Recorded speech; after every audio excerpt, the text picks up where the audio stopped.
It's a highlight of our royal year.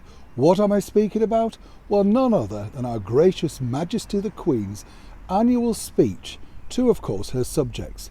Not just here in the United Kingdom, including Scotland and Wales, but of course the Commonwealth worldwide. But what did you think of our gracious Majesty the Queen's latest address to the nation?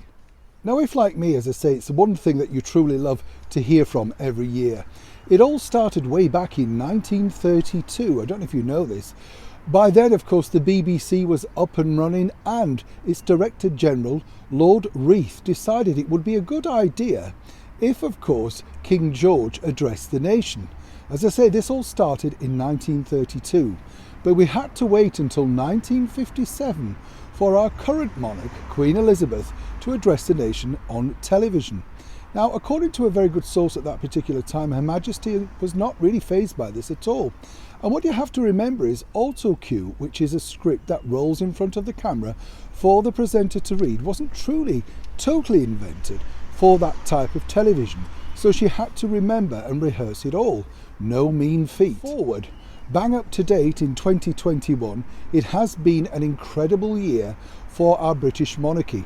Obviously, it was rather quiet in 2020, but it all truly kicked off with the departure finally of two ex-royals, and of course culminating in a wonderful carol service, which was hosted by none other than the Duchess of Cambridge. More about that later. But what about Our Majesty the Queen's message? Well, as we predicted, and rightly so, it was mainly dedicated to His Royal Highness Prince Philip, the Duke of Edinburgh. And it was rather touching, of course, the way she spoke about their time together and everything that they did as a royal couple. Of course, it was also nice to note that we could celebrate so many things here in England. Things like the Olympics, of course, our tennis hope, Emma, who did so well winning that particular Grand Slam. And then there were so many other things to be proud of. In fact, who could forget the wonderful Euro football when, of course, Prince George leapt into his mother's arms, Catherine, and thoroughly enjoyed the moment. Now, I think that really warmed everyone's heart. Now, as you know, everybody always looks to the side of where Her Majesty is sitting to see who is on that fabled table.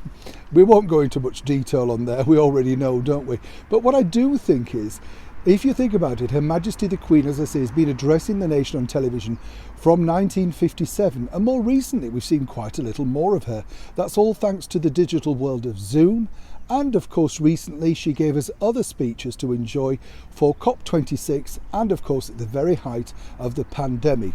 I would say that was one of the most moving speeches our glorious Majesty the Queen ever undertook.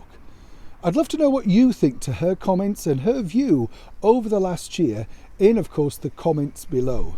Let me know your thoughts. If you want to know mine, as ever, she was simply wonderful. Neil Sean in the very heart today of Yorkshire.